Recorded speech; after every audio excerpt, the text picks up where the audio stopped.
मानसिक आहे म्हणावं लागेल. बीपी वाढायचं कारण हे ऍक्च्युली मानसिक आहे. मग त्यावेळी सगळं म्हणजे हे केले त्यांच्या समोरच ऍक्च्युली माझं तपासल्यानंतर ते नॉर्मल होतं आणि अर्धा तासानंतर परत गोळ्यावर घेतल्या तर परत मला तिथं त्रास झाला. गेल्यावर तिथं एकदम बीपी हाय झालं. मग समोरच मानसिक मानसतज्ञ होते, त्यांना दाखवायला सांगितले. मग तिथं पण घेतले, त्यांच्याकडे पण औषधे घेतली, तरी पण काय परिणाम होत नव्हता माझ्यावरती. मग एक पुढच्या ट्रीटमेंटमध्ये म्हणजे ते मनानं सांगत होते आपले सोरटूर डॉक्टर.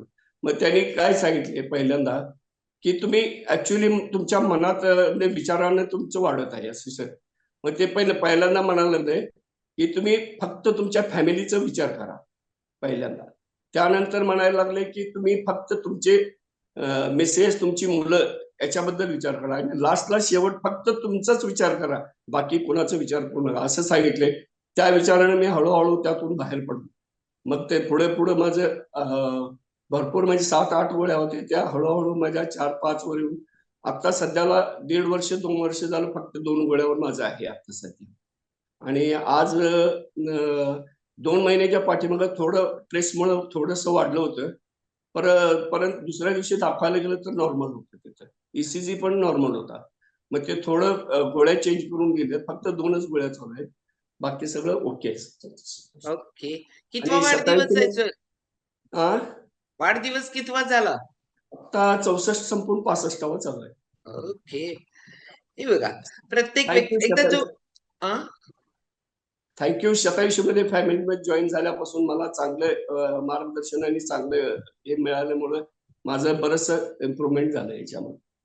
चलो, जोरदार क्लॅपिंग करणार आहोत आपण शेटबाळे सरांसाठी. कारण का प्रत्येक व्यक्तीला पोलीस स्टेशन त्याच्यानंतर दवाखाना या 2 गोष्टींची ज्यादा भीती असते माहितीये का. हे विजय सरांच्याकडे जाताना पण प्रॉब्लेम आणि डॉक्टरांच्याकडे जाताना पण प्रॉब्लेम.